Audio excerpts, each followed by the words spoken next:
अस्सलाम वालेकुम नाजरीन, प्रोग्राम सेहत है ज़िंदगी के एक नए प्रोग्राम के साथ आपका मेज़बान साजिद हसन हाजिर खिदमत है। सबसे पहले आपको ये बताते चलें कि सेहत है ज़िंदगी सीरीज़ मार्टिन डाउ लिमिटेड की जानिब से आवाम के मफाद आम्मा के लिए पेश की गई है और मार्टिन डाउ fastest growing multinational pharmaceutical group है। इसके बारे में आपको मज़ीद बताएंगे। पाकिस्तान का ये वाहिद मल्टीनेशनल फार्मास्यूटिकल ग्रुप है जो न सिर्फ पाकिस्तान में बल्कि फ़्रांस में भी मैन्युफैक्चरिंग फैसिलिटी ऑपरेट करता हुआ आ रहा है। तो आज के प्रोग्राम का बाकायदा हम आगाज़ करेंगे और आज के प्रोग्राम में जो मौजू है वो पैंडमिक एरा के अंदर महफूज तरीके से ज़िंदगी कैसे गुजारनी है और कौन कौन से ऐसे इक़दामात हैं जो घर में रहते हुए और बाहर निकलते वक्त इक़दामात लिए जाएं जिसकी वजह से आप अपनी और अपने घर वालों की सेहत को महफूज रख सकते हैं। आज के मेहमानों से मैं तारुफ़ करा चलूँ। सबसे पहले हमारे साथ मौजूद हैं प्रोफेसर डॉक्टर सैयद अली अरसलान साहब। आप चेस्ट स्पेशलिस्ट हैं और हेड ऑफ डिपार्टमेंट भी हैं लियाकत नेशनल अस्पताल में। जबकि इनके साथ मौजूद हैं professor doctor Naila Zahid Sahiba, head of oncology Liaquat national अस्पताल से आपका ताल्लुक़ है। सबसे पहले डॉक्टर साहब मैं आपकी जानिब आऊँगा।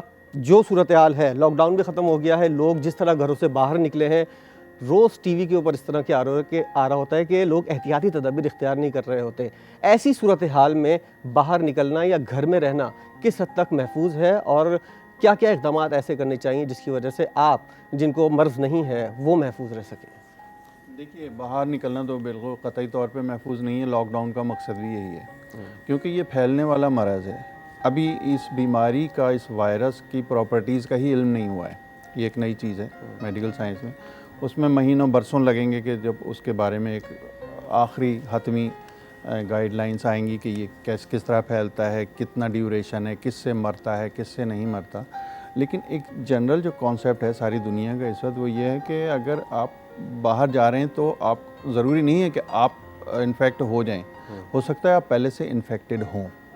ज़रूरी नहीं है कि इन्फेक्शन की सूरत में कोई अलामत ज़ाहिर हो। ऐसी कैरियर स्टेट जिसको हम कहते हैं कि एक मसलन मैं हूँ और मुझे नहीं मालूम कि मेरे अंदर वो जरासीम है या नहीं है और मैं फिर रहा हूँ और लोगों से मिल रहा हूँ, हंस रहा हूँ, खांस रहा हूँ, तो वो दूसरों को मैं लगा सकता हूँ अगर मेरे अंदर मौजूद है और मैं कैरियर हूँ। मुझे कोई तकलीफ़ नहीं है। लेकिन जिनको मैं लगा रहा हूँ उन्हें किसी भी स्टेज पे तकलीफ़ हो भी सकती है और नहीं भी हो सकती। बाहर निकलने में ये चांस ज़्यादा होता है कि आप किसी से कैच कर सकते हैं।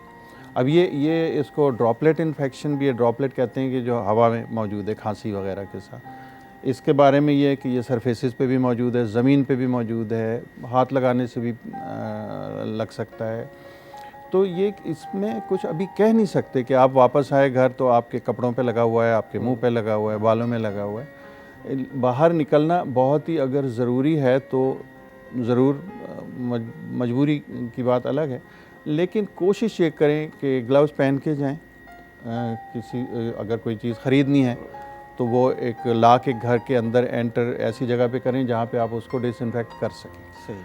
अगर ऐसी चीज़ है जो कि आप हिफाजत से धूप में रख सकते हैं तो कम से कम 2-3 घंटे के लिए धूप में रखें, उसको डिसइंफेक्ट करें। उसके लिए स्प्रिट या अल्कोहल स्वाब जो है वो बेहतरीन है। सही। खुद नहाएं, कपड़े बाहर ही उतारें, जूते बाहर ही उतारें, उनको डिसइंफेक्ट साबुन में डुबो दें या जूते धूप में डाल दें। तो इस तरह काफ़ी हद तक बचाव हो सकता है। ये मरज़ बेएहतियाती से फैल रहा है। अच्छा। जी हाँ, और हमारे यहाँ अभी तक आवाम को पूरी तरह से उसका शऊर शायद नहीं है। उसकी शिद्दत अभी इख्तियार नहीं की है इस मरज़ ने। अभी वो वक्त नहीं आया और अल्लाह करे कि कभी ना आए। लेकिन अगर ये मरज़ शिद्दत इख्तियार करता है, यानी अपनी पीक पे जाता है, जो कि लोग प्रेडिक्ट कर रहे हैं कि गालिबन जून के एंड में या जुलाई में होगा, उस वक्त केसेस ज़्यादा होंगे, तो हमें अभी से उसके लिए तैयारी करनी चाहिए और ज़्यादा से ज़्यादा आगे ही के प्रोग्राम हमें आवाम को मैसेज देना चाहिए। अच्छा डॉक्टर साहब, जैसे डॉक्टर साहब ने कहा कि लोगों को आगाही नहीं है और इसका मुजाहरा हम न्यूज़ चैनल्स के ऊपर और अखबारात में भी देखते हैं कि किस तरह लोग बेहतियाती करते हुए नज़र आते हैं। क्या मास्क लगाना है, हाथ को सैनिटाइज करना और दस्ताने पहन कर बाहर निकलना सिर्फ यही काफ़ी है या और भी एहतियात करनी चाहिए? देखिए, पहले तो कोशिश यही करनी चाहिए कि बिला ज़रूरत घर से ना निकलें।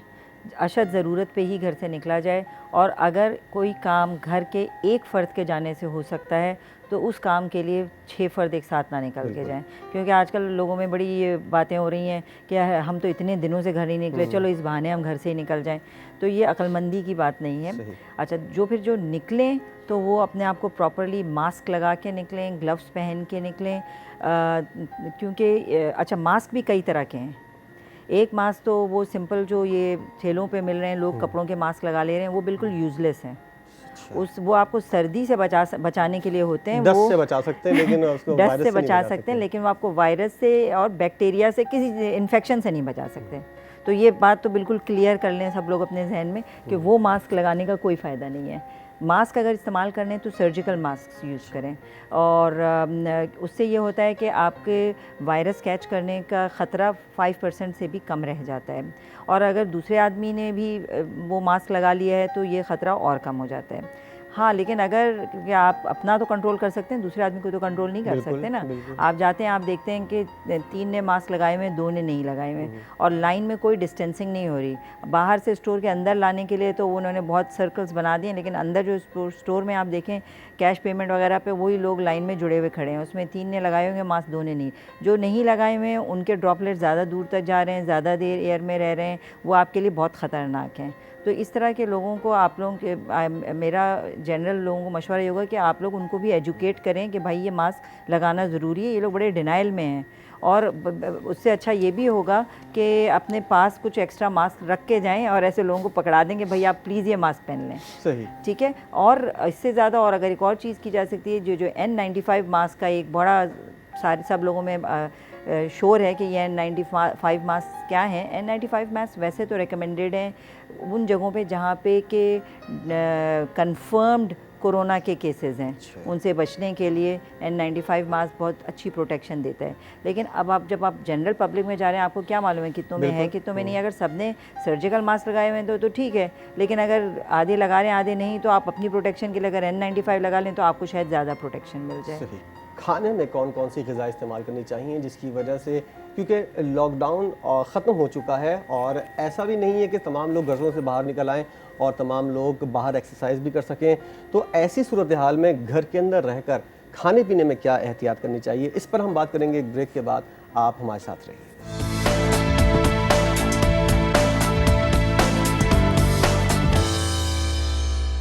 Welcome back. पैंडेमिक एरा में खाने पीने में क्या एहतियात करनी चाहिए जिसकी वजह से आप अपनी और अपने घर वालों की और मुंसलिक लोगों की सेहत बेहतर रख सकें, उसके लिए हम बात करेंगे। डॉक्टर साहब, कैसी ऐसी ग़िज़ाएँ हैं, सब्जियां और फल तो अपनी जगह, और कौन कौन सी ऐसी ग़िज़ाएँ हैं और किस वक्त उनका इस्तेमाल किया जाए जो फ़ायदेमंद होंगी, और खाने के बाद सोने के क्या औक़ात हैं, और एक्सरसाइज आप कब कर सकते हैं, ज़रा इस बारे में डिटेल से बताइए। देखिए, खाने के बारे में यह है कि नॉर्मल घर की ग़िज़ा इस्तेमाल की जाए, बाहर के जंक फूड से परहेज़ किया जाए। सही। उसमें रिस्क ये भी है कि आप वो लेके आएंगे या वो डिलीवर करवाएंगे, तो वो एक रिस्क अपनी जगह मौजूद है बाहर से खाने का।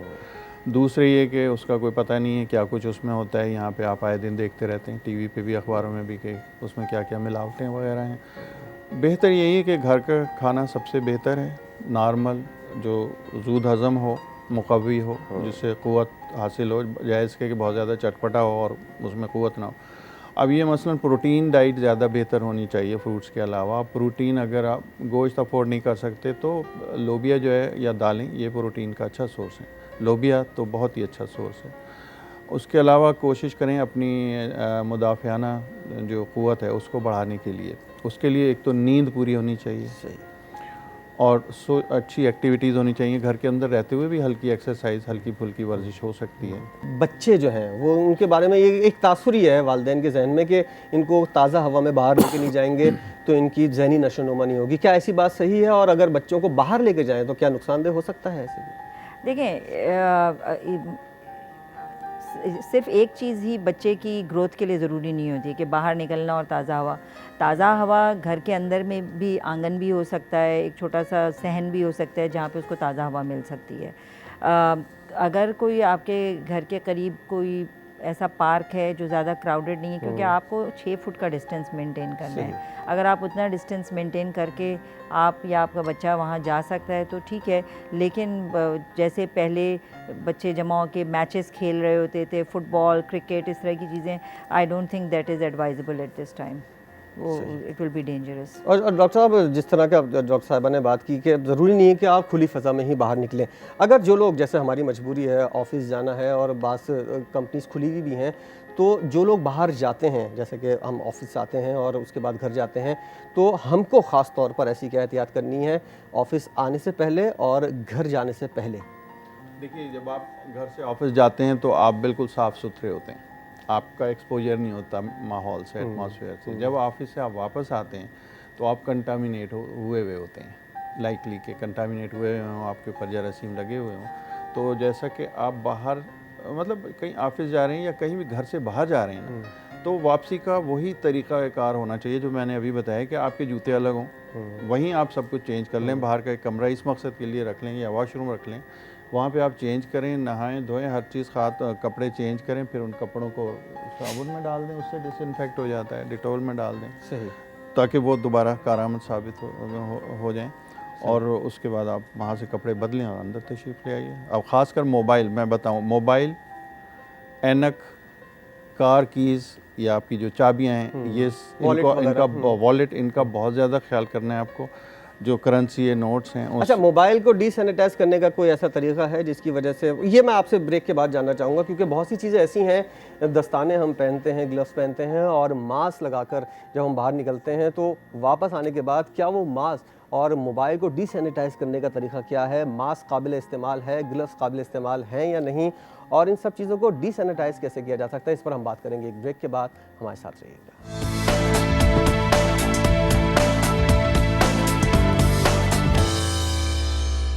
Welcome back. जो चीज़ें आप पहन कर, यानी दस्ताने और मास्क वगैरह और मोबाइल और वॉलेट वगैरह, इन सब चीज़ों को डिसैनिटाइज कैसे किया जा सकता है, ये हम जानेंगे। डॉक्टर अरसलान साहब हमारे साथ मौजूद हैं।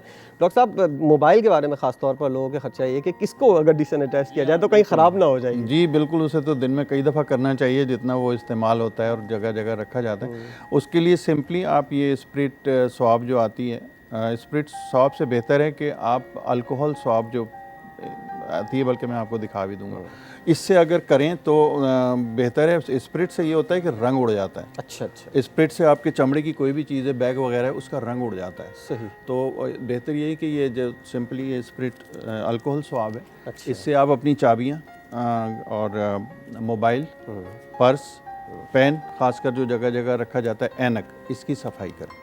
सही। तो इससे ये डिसेंसिट ये हो जाता अच्छा, है, इससे करें। डॉक्टर साहब से मैं जानना चाहूँगा, जो बाज़ वॉशेबल मास्क और दस्ताने भी आए हुए होते हैं, क्या वो इस्तेमाल बाद में काबिल हो सकते हैं अगर उनको धो लिया जाए तो? क्योंकि जो यूजुअली जो वॉशेबल होते हैं तो फैब्रिक मटेरियल के होते हैं ना, तो उनको धो के इस्तेमाल तो किया जा सकता है, लेकिन उनसे उतनी प्रोटेक्शन नहीं है, मास्क से तो ख़ास तौर पे उतनी प्रोटेक्शन नहीं है जो वॉशेबल मास्क हैं। तो बेहतर तो ये होता है कि जो सर्जिकल मास्क, जो आप एक दिन में शायद एक मास्क अगर आप यूज़ कर रहे हैं, अगर आपका बहुत देर का यूज़ नहीं है, 4-5 घंटे का यूज़ है तो यूज़ कर लें, and then you should change. जो N95 मास्क हैं उनके तरीके हैं कुछ कि उनको एक ख़ास टेम्परेचर के लिए आप किसी हीटेड जगह जैसे कि ओवन वगैरह में रखें और उसके बाद फिर उसको आप सेव कर लें तो वो क्लीन अप हो सकते हैं और उनको दोबारा यूज़ किया जा सकता है, लेकिन वो प्रोसीजर्स भी काफ़ी कम्बरसम है। एक तरीका और जो N95 मास्क यूज़ करने में किया जा सकता है कि अंदर सर्जिकल मास्क लगा लें और उसके ऊपर से N95 मास्क लगाया जाए, तो ये कि N95 मास्क जो ख़राब नहीं होगा, अंदर का सर्जिकल मास्क जो है उसको आप डिस्पोज ऑफ कर देंगे, क्योंकि N95 मास्क एक तो एक्सपेंसिव भी है और दूसरा इजीली अवेलेबल भी नहीं है, तो इस वजह से ना।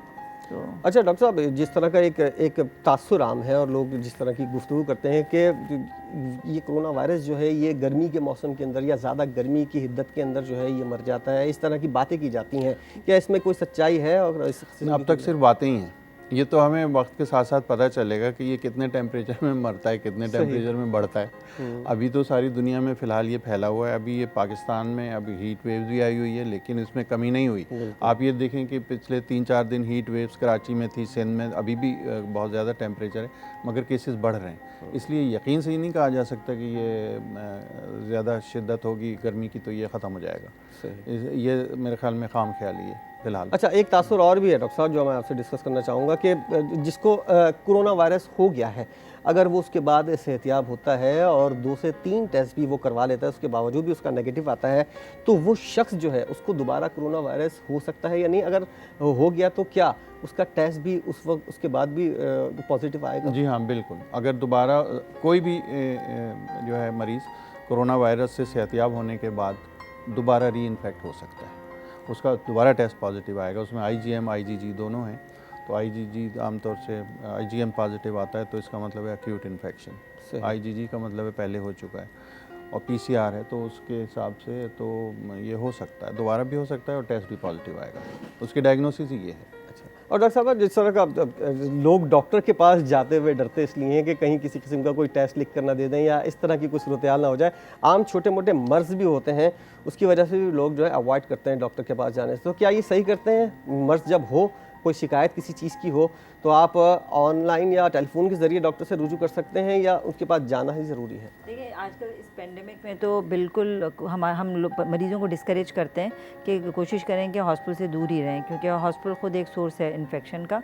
तो इसके लिए टेली क्लिनिक्स भी स्टार्ट हुई हुई हैं, हमारे लियाकत नेशनल हॉस्पिटल में भी स्टार्ट हुई हुई हैं और दूसरे हॉस्पिटल्स में भी हैं, जिस पे कि मरीज़ कॉल करके अपने बारे में पता कर सकते हैं। जो ज़्यादा हमें लगे कि सीरियस है, उसको हॉस्पिटल बुला लिया जाए, और अगर किसी को बहुत ही ज़्यादा तकलीफ़ है तो बेहतर ये होता है कि वो इमरजेंसी में आ जाए और वहीं पे उसका चेकअप वगैरह हो जाए। लेकिन इन जनरल कोशिश करें कि छोटे मोटे प्रॉब्लम्स के लिए हॉस्पिटल ना आएँ।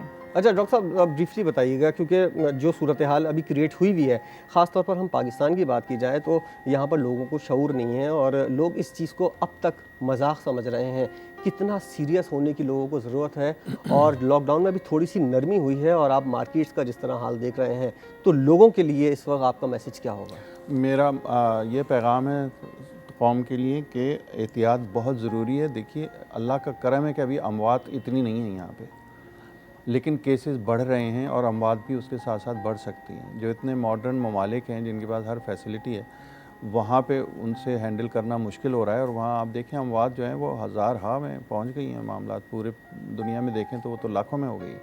तो यहाँ पे अगर खुदा न खास्ता ये केसेस बढ़ते हैं, सिर्फ केसेस पॉजिटिव नहीं, बीमार बढ़ते हैं, तो हमारा हेल्थ सिस्टम शायद उसको पूरी तरह से मैनेज नहीं कर सकेगा। हमारे पास ना इतने अस्पताल हैं, ना इतने ट्रेंड लोग हैं। इसमें सिर्फ ये नहीं है कि वेंटिलेटर ले लिया और वो वेंटिलेटर आ गया तो मसला हल हो गया। उस वेंटिलेटर को चलाने के लिए आपको एक ट्रेन टीम होनी चाहिए ना। वो ट्रेन टीम आपके पास हर जगह तो नहीं है, और इतनी है भी नहीं। बहुत शुक्रिया डॉक्टर सैयद अरसलान साहब हमारे साथ मौजूद थे, और डॉक्टर नाइला जाहिद साहिबा आप हमारे साथ मौजूद थी। सेहत है ज़िंदगी प्रोग्राम की जो सीरीज़ थी, इसका ये आखिरी प्रोग्राम था, और उम्मीद है आपको ये सीरीज़ पसंद आई होगी। हमें इजाज़त दीजिए, अल्लाह हाफ़िज़।